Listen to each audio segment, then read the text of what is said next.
Welcome to Revolution Against Evolution. I'm your host, Doug Sharp. Your co-host, Rich Gear, here as well. And Doug, once again, has come up with an interesting subject matter about the Addo Elephants in South Africa. Yeah, we want to learn a lesson from these elephants. And this is an area in South Africa that I remember reading about. It. Actually, it was in this book, and there was a very interesting story about these particular elephants that were isolated in a certain area in South Africa. Did you get this book from Henny? I got it from Henny Bolton. A friend of ours from South Africa we stayed with when we were there a couple times. Yeah, he gave me this book, and I've been fascinated with this book because I've been going through it, and it tells all the different game parks in southern Africa. And anyway, the thing about it is Botswana and Zimbabwe. These elephants, Doug, you brought this to mind. I didn't realize about this, and they were really located to the south of where we were. We went to Pretorius and Johannesburg and those areas, and we went to Kruger National Park. Mm-hmm. And apparently this herd of elephants was almost hunted to extinction, but they're slightly different than the elephants in Kruger Park. Is that right? Well, I think that they've been isolated for so long that they're a little bit different. It's actually a different climate in the southern part of South Africa. And so this is near Port Elizabeth, which is sort of like in the center of the Cape. Cape Town is sort of to the west. To the west, yeah. I always get that backward, yeah. But this is actually more down towards the place where the Cape actually wraps around. Is the southernmost part of South Africa. Okay. And there were actually two different herds of elephants that survived in that area. One was further to the west in a place called Knysna. Or something like that. Knysna, huh? Yeah, Knysna. They love to have those weird letter things, don't they? Yeah. But this place, Addo, was just north of Port Elizabeth, and I guess what happened was that the few elephants that survived, well, they sort of found their way back into the bush in some really remote area that they couldn't get hunted at, because that was a problem. These were kind of, as you were telling me, as I seemed to pick up in the article, they were kind of ornery looking. These elephants were a little bit nasty. They had a reputation for some of the meanest elephants in Africa or whatever. Well, for a good cause. They were being hunted to extinction. And why were they being hunted to extinction? It's because of they were trampling out the farmers. They were being a real pest, and they couldn't create a fence that would contain them.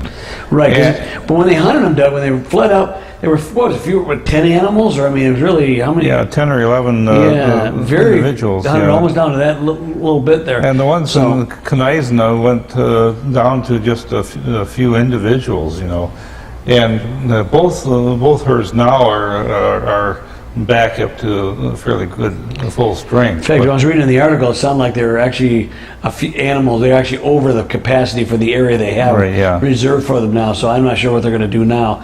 But Doug, let's get into the thing. What was interesting to you about this whole Addo elephant scenario? Because they were hunted down, but they still were breaking out, Doug. And then one of the first warden of this park kind of develop a solution. What was that? Well, what he decided to do was he wanted to keep them from actually getting out into the area, and so he decided that he would actually feed them to attract them to a certain area so that they wouldn't.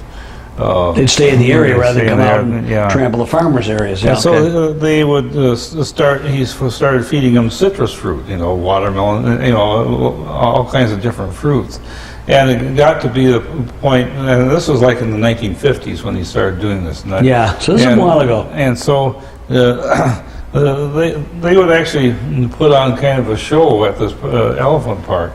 Finally, they did get elephant-proof fences up, and so they were able to contain them anyway. But in this particular case, this became sort of an entertainment thing where they they would come out with a truck and start. You say entertainment for who?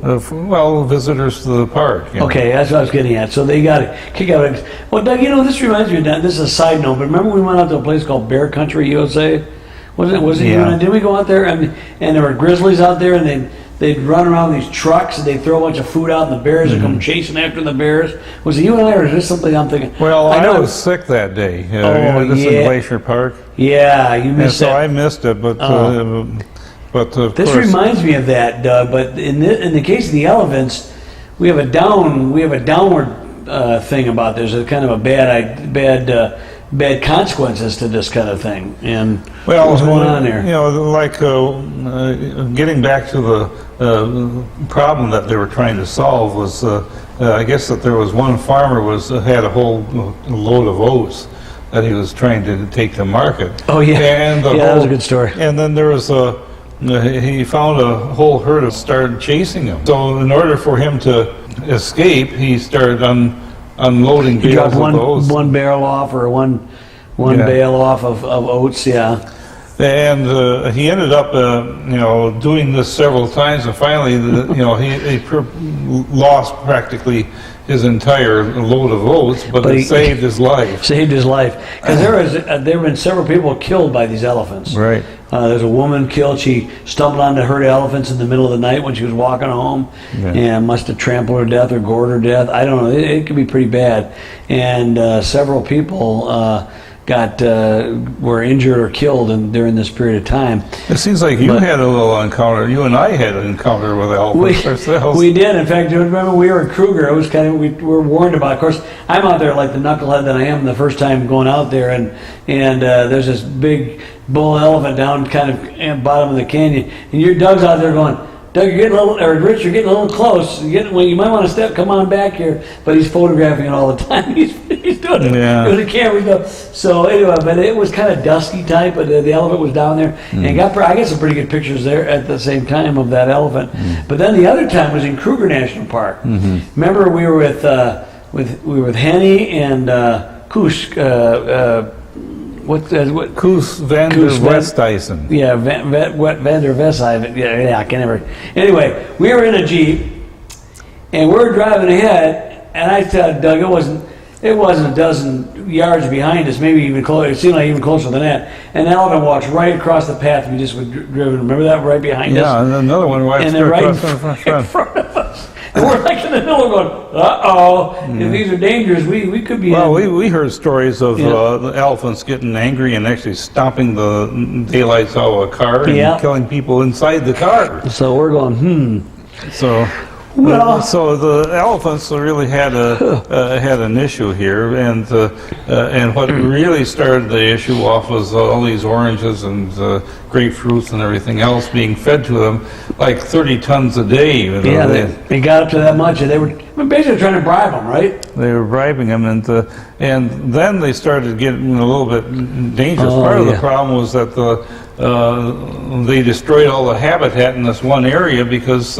they were competing for the citrus. They were sitting around waiting for the citrus fruit to be delivered, and so they wouldn't go back out in the park and forage where it's supposed to be. Yeah. Now, Doug, I can't remember if I read this right, but a calf was killed or something, or was injured. Yeah. And they're trying to get to this trough, and they're competing with each other to get this one location. But so that's the law of unintended consequences, eh, Doug? Right, and we sort of I observe that our welfare system is like that, isn't it? It is kind of like that. It's interesting how when you brought that up to me the other day, I thought, and people have known this for a long time, that if you do not have to work, you oftentimes will not. Right. And or something's given out for free, even though you'd be better off working for yourself or going out to the other areas of the park, you'd be better nourished, because some of these things would not be nourished properly. They wouldn't be. They weren't getting good. Well, human nature is not much different. We have herd mentality as well, and people are herding around the welfare camps and the things like that, trying to get their free stuff. I've said this for many, many years, Doug. That's the big problem with the United States is we're going the way of the Roman Empire, and I'm not the only one who's made this observation. I remember I said we were talking earlier tonight. I said when they talked about something called the Pax Americana. That freaked me out because I saw what happened to Rome, the Pax Romana, and Pax Americana. Yeah, that's the sign of the end. And sure enough, what we have here is exactly what they did in the Roman Empire: bread and circuses, Doug. Free. They give you good entertainment and free stuff. Right, yeah. And the elephants didn't learn how to. They adapted, actually, Doug. They did adapt, but they adapted poorly. Right, yeah. They didn't do what they were supposed. Became almost incapable. Now, since they've cut that off, they cut that off in '78, wasn't it? Right, yeah. That was the last year they did it, and I haven't heard much about it. Are they much more healthy population now, or are they? Obviously, they got more elephants. You don't see the elephants as often because they're back spread out in the park, you know. Right. But they have a lot better life, and a lot is preserved a little bit better because they are able to take care of themselves. They learn again to take care of themselves. But now they don't allow any citrus into the park. At all, even if it's for your own self. Right, because the elephants smell it and they remember, you know, that... elephants never forget. Right, and even after all these years, you know, if you have citrus in the park, it's a problem for the elephants. You know, it's interesting, John, because you know, with the law of unintended consequences, and like the welfare system, these were meant for good intentions. In fact, in some respects, some good things can result of these. I mean, when you help somebody who's really starving to death, or just like the elephants, you needed to have time, Doug, where they could build those elephant-proof walls. Right. So by gathering in a spot, their behavior was a little predictable, so they could do some other things that ultimately would help. But what happens is you keep doing things, and it becomes a cycle of dependence. We've created that in this country, a cycle of dependence, really big time. And it's really terrible when you think about it. I mean, granted, one party is known more for this, but they both do it, where they buy votes by giving free stuff out. And they're determining behavior patterns based on this kind of stuff. And it's not healthy for us, just as it is not healthy for the elephants, you know? And somebody observed that the people who are really trying to do all this charity and good work in various countries in the world are having these unintended consequences, such as like what is happening in Haiti. And you know, like one thing they did was that they took a lot of the peanuts that came from the crops in Georgia, the excess peanuts, and they sent them all as gifts to Haiti. Right. Well, guess what? Haiti's got their own peanut crop, and what we've done by doing that is actually economically depress their market. Oh, and Haiti doesn't need any more depressed markets. You know, they couldn't have given them something they don't grow in Haiti, like maybe apples. You know what I mean? I mean, you know, oh boy, that wasn't. I mean, but again, you know, I think a lot of times. It's more importantly than about the thing about just giving things to people, and it sounds so awful when you say don't just give them stuff. But what was an old saying? It says, you know, you give somebody a fish and they'll eat for a day, but you teach them to fish, right, and they'll eat for a lifetime. And the problem is we are creating a culture so much where people don't even know how to do things for themselves anymore. Right. It's really, really sad. And luckily the elephants apparently were able to adapt and be able to go back to their old foraging habits, and again they're much healthier. I think we in a country as imperfect as we may have been in the past, we're healthier than we are today. Right today I feel very societally unhealthy.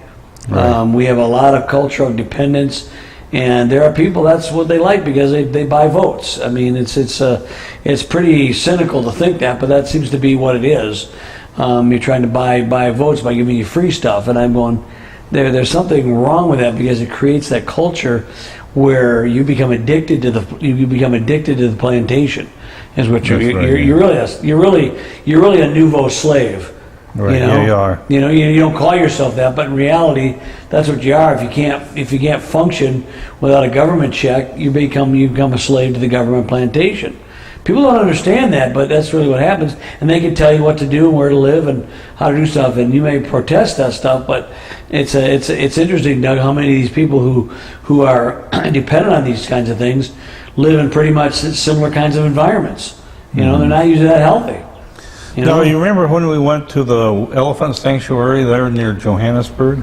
And that's where we got the chance to ride the elephant. And yeah, that was neat, yeah. All right, Doug.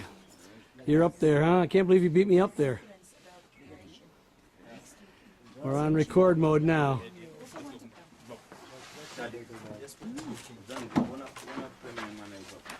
All right. There goes Doug.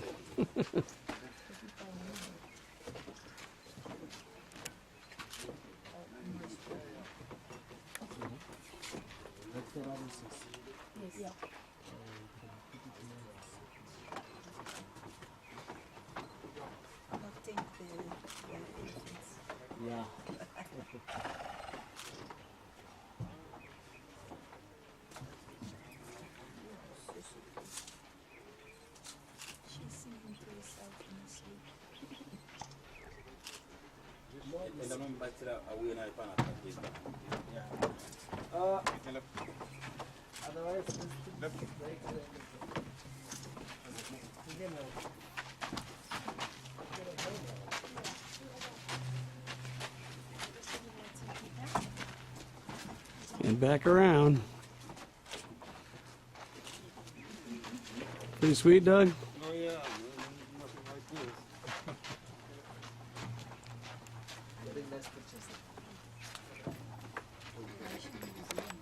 I think what they have done with elephants there is pretty interesting. Yeah, they do feed them something, because some of these elephants that they only take really abandoned calves, Right. An injured elephant, and they will get them. Because African elephants, unlike Indian elephants, are really not as tractable. They're not able to be Right. trained. Indian elephants you can use as a beast of burden. They've been doing it for millennia in India. Right, Okay, yeah. but in Africa, you could get them to do a few basic things, but they're not going to be a beast of burden. No. They're not. And they were always feeding them peanuts or not peanuts, whatever they feed. Yeah. Stuff, they were always giving him something to eat. And when he would do a trick or raise his leg or do something like that. But it was interesting, Doug. What I thought was they would let you could touch their tusk and their Yeah. mouth and their teeth, and you go, wow, this is really. And then you go to their tail, and their hair on their tail was like plastic. You know, Like a bottle brush. it's you like know. a bottle brush. They were thick and they were stiff, really, like plastic bristles that were like a quarter of an inch thick. They weren't a quarter, maybe an eighth of an inch thick, but they were thick. And that's probably hairs that are all put into, like, you know, each individual strand is probably lots of hairs put together. I don't really know if that's true or not, but I can't imagine a hair that thick and that stiff, but maybe it is. I I don't remember know. when he got the elephant to lift up his foot. Yeah. You feel the bottom of his foot. Yeah, we had to feel the bottom of the foot. That was neat. And it's like a fingernail under there. It is underneath, and it's so interesting because all this time we hear how dangerous these African elephants are, and they are. They a lot of people get killed, you know, over the years by being trampled or gored or something. We just talked about the Addo elephants, for instance, but these have been raised with a gentle hand, and but I wondered, Doug, if you stop feeding them, Right. you know, they might not like that too well, you know. And but they do, don't they? A lot of times they try to release them into the wild, Right. if possible. Sometimes they're not able to. They may have an injury and they won't survive in the wild. But a lot of times they try to get. I think that's kind of neat that they do that, you know. But Yeah, there was one elephant at the Addo Park they called F. Slurpee or something like that. F. Slurpee. Yeah, because I guess he had his trunk cut off. Oh, that was a female elephant. Yeah, I remember reading about that. The end of her proboscis was well, I didn't say how she was missing it, but that's one of the most sensitive organs on an elephant. Oh, yeah. Their sense of smell, they're tactile. That's how they pick up stuff. They can pick up a really small little thing with the ends of that little. Yeah, It's yeah. like a finger. It's like this. It's really amazing. But they smell. Their sense of the world is through that, and she's been able to adapt. Apparently, yes. Yeah, kind of amazing. But this book was written in 1983, so you wonder how current it is. But well, yeah, probably most. obviously. Yeah, most of it. And it still talked about the apartheid stuff that was going on there. Yeah. And that was kind of interesting to me how they had all these little states that were sort of like independent countries, like Botswana or Venda and Transkei and Well, South Africa Siskiyou. still is one of the most interesting countries. It's got two landlocked countries right in the middle of it. Well, Lesotho's one. I would never can remember the other ones either. Swaziland. Swaziland. I don't know why I forget that one. That should be easy. Yeah. But there's two of them, and we went through Lesotho, didn't we, Doug? No, Or was it Swaziland? Which one we go through? One of the landlocked. neither one of them. I thought we went through one of them. Didn't we? Right on the edge of one? Did We go were on- right on the edge of one at Kruger. But, Yeah, that's what I'm talking about. Swaziland is Is that what it near was? Kruger, but where we went near Durban was in the Ishawi and the Dalinsa Forest. You remember that? Yeah, that was neat too. Yeah. And it was raining, and it's this rainforest. There was a place where you could climb up this lattice work up into the canopy of the trees. That was awesome. And Yeah. you could see the different things. The environment up there was much different than down Right. below. You know, Yeah. you have, I think they had holly and mistletoe and stuff like that in this forest. Yeah, that I remember. That was one of the neatest things to be up there, because you had these like bridges, these rope bridges. You kind of go across from like one tree to the other or something like that. It was just, and you're way above, way high in the air. It was neat. You know? And we got to meet the guy who created that, and Yeah. he was sort of an insectary man, you know.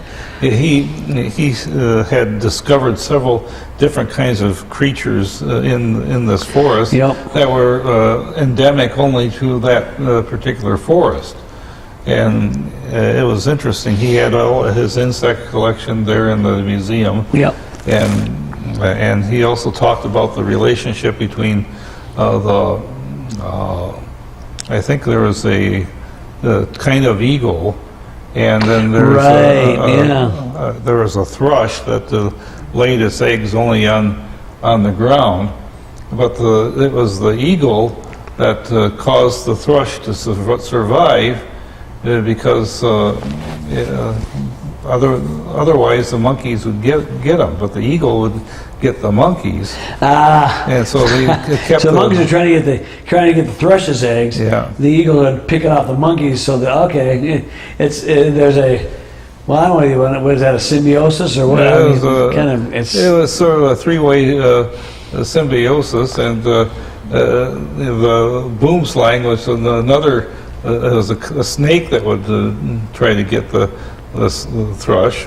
Oh, yeah. And Yeah. I think the eagle would actually get rid of the snake as well. Now, was that snake? Was that a poisonous snake? Oh yeah. Yeah, boomslang is pretty bad, isn't it? Yeah. Yeah. Yeah. We saw some of those in the Pretoria Zoo. I know Africa's got a lot of bad snakes. I'm telling you. You know, we were in Africa. Remember we were at that one animal place? It was the black mambas and the green mambas. Yeah, and that's the right. boomslang. It's called boomslang. Is that what they brought it? Boom slang, yeah. What a strange name. I don't know why they call it that one, but Yeah. yeah. But I guess slang is the Afrikaans for snake. is it really okay? Yeah. Slang. Okay, all right. But yeah, I look at it and go, man, I would not want to be out in the wild country with these kinds of snakes. You know, you get bit by a black mamba and you're dead in 30 minutes. You And know? Bakma was telling about one of his outbuildings. They had a puff adder in it. Yeah. So, Well, Doug, puff adders, I guess, they're probably more dangerous than anything in South Africa because of their abundance. Oh, okay, yeah. They're poisonous. They're poison not as bad as the other ones, but they're more common. Yeah, they're all over the place. Yeah. Luckily, we didn't run into that when we were in Right. Africa. That was good. You know me and snakes. Right. So the idea that I have is the things that we try to do to make the environment better sometimes makes it worse. It's like our world famous windmills we have up north. Oh, yeah. And the poor birds, as they go through that, they get knocked silly. Thousands and thousands of birds. I've never been able to figure out, Doug, why it's okay to kill certain kinds of animals but not other ones. This green energy stuff is, it doesn't always work the way. I'm not against windmills per se, but I don't think they're kind of ugly. You know, they try to make them streamlined, but you see them up there. And when you first saw them, I thought they were kind of interesting, but man, they're like all over the place, and all these birds that get killed. And the thing is, now we're just finally getting the eagles coming back. You know, after all these years of having down, it's actually, I think, Doug, is off the endangered species list, I believe now. I think so. They've taken it just recently. I believe they've taken it off. They haven't. They're about ready to because it's come back pretty well. But now you get windmills and you know, and then these birds are getting just skewered, man. You know, they come right into it and just, it's like little you know? And a lot of these windmills I've heard, I haven't seen it myself, but hear these stories of hundreds of birds down at the bottoms of these windmills. I go, well, that can't be good, Doug. But again, I don't necessarily think it's a bad idea to try to do some things, but I think you should try to be willing to admit when this thing is not what it's cracked up to be. And a lot of that's the problem when you get in lockstep with some idea, and then it turns out that the facts are not lining up with what you think it should be. You know, why you can't change your mind, and that's one of the most terrible things. The elephants have learned; they've changed their minds. They're foraging on their own. We don't seem to look at. You know, I tell guys, look, you got basically all the major cities have been promoting this kind of stuff. They're all broke. They're all bankrupt. Right. California, probably one of the most welfare-ridden states of all, is the most broke. They're so in debt, it's not even funny. So, Doug, why can't we learn? We're not as smart as an elephant, huh? I don't know. What I'd like to see is our world getting back to Eden specifications and seeing if we can take our science and line it up with Scripture and try to make it something that is dictated oh, that's going to go over not good. You're trying to create a theocracy. I said, no. When things work, it's like, but Doug, I've seen it all the time. People are rejecting Christianity all over the place. Yet it's made the world a much better place. It has, in so many respects. I mean, because certain people who are Christians are flawed, doesn't mean the premise is flawed. The premise is good. And overall, we've talked about it many times, you know, our time's running short, but, you know, I still think about Jerry's revelation, looking into all the good that's happened by Christian-based ideas, from universities to hospitals to charity wards to, you know, you name it. It's just one thing after another. It's pretty much Christian-based, Doug. And so when you look at facts like that, you go, even if you don't believe in Christ, the principles you want to go for, it seemed to me. I don't know. And so I hope you enjoyed our time on Revolution Against Evolution. We hope you enjoyed our show. We'll see you next time.